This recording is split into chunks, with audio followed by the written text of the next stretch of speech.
The current location, the current tool locations, we see that tool 1 actually has 15 and tool 2 actually has 6. The demands are still the same for these products, but you can see the product capability are vastly overcompensated here and here. So currently, the company has invested $45,000 in the machining of just these 2 tools alone.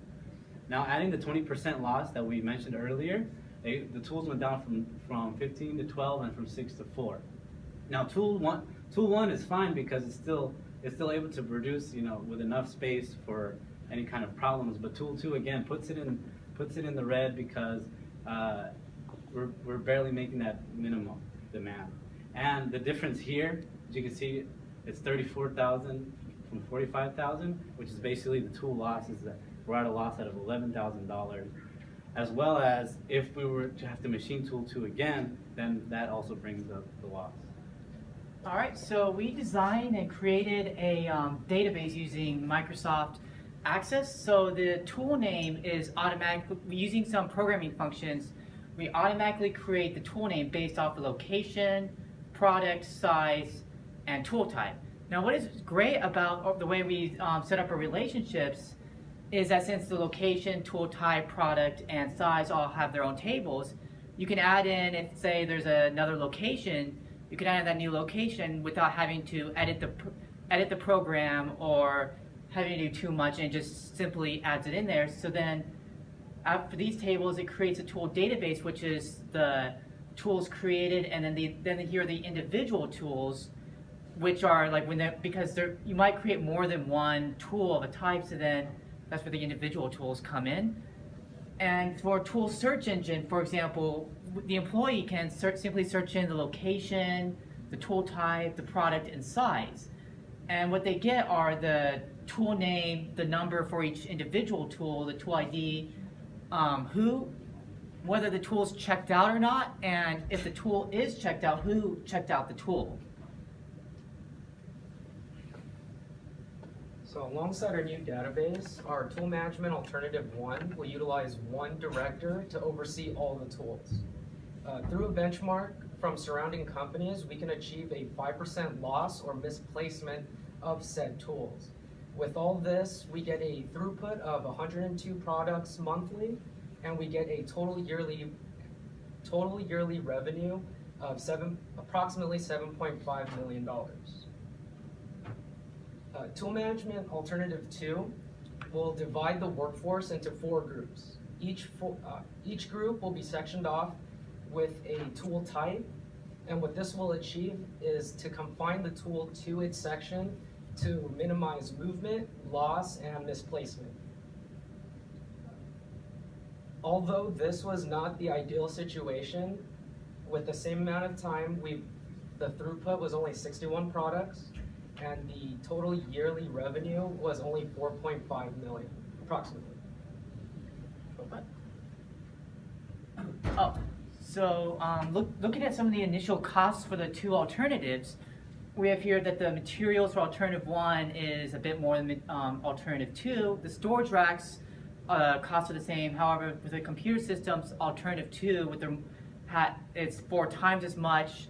But the cost of alternative 1, the bulk of it is from the personnel, which is $60,000 annually.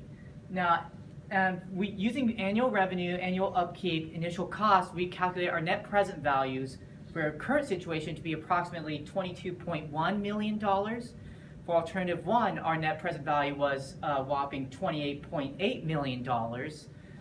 And for alternative 2, unfortunately, our net present value after 5 years was only $17.3 million. So for comparing our 2 alternatives, alternative 1, we increased the revenue through throughput, as well as dramatically decreased the amount of lost tools from 20% to 5%, and dramatically increased the throughput by 30%. However, the cons are that now we have a new personnel that that requires training. Now for alternative 2, the tool cribs allocated are to each station, and tools travel in each allocated section. And sadly, the throughput was actually decreased by 22%. And the cons of that are that we had to divide the workforce into 4 divisions, reducing the throughputs. So for our conclusion, for our recommendations, we recommend to throw in integer programming to decrease the loss and misplaced tools by 20%, as well as a tool database management system which dramatically decreases the time needed to create a tool. And for the tooling management alternatives, we choose alternative 1, where throughput was increased by 30%. So if you have any questions, now's the time to ask. So, interesting for me, I'm the director at Northrop Grumman, and I'm responsible for standard tooling and tooling, and as well as manufacturing engineering. So one of the things, I'm familiar with these terms, but even with me, with my background, I think you guys should have added more pictures and graphics to explain when we're talking about tools.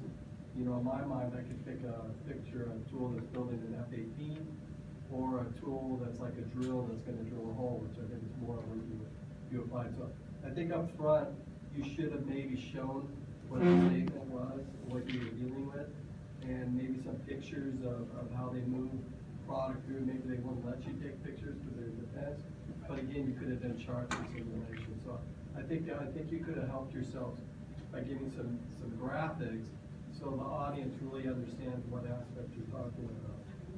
And then the one chart you had with loss and without loss, I was a little bit confused on that because it looked like with loss was a cheaper value. So I wasn't sure if you meant that if we didn't have loss, this is what the value is. So yeah, I should have been more clear. This one, Yeah, I should have been a little more clear with it. No, what I was trying to show here is that now that there's only 12, like if they were to lose it, the loss is cheaper. I can see, but I was trying to show the difference. So because we lost 12 tools, because we lost 3 tools here and 2 tools there, the amount of money that should have been invested, but if they hadn't lost it, would have been this. Yeah, maybe so you say with reduced loss, and again, the good and bad. This is something I deal with daily, right? Right. And there isn't a lot of opportunity. We spend over $20 million a year just on the subject. So, Right. Good job. I appreciate the different ideas, and they're the kinds of things that I see. So you guys did address the subject with analysis. I would expect that. Any other questions?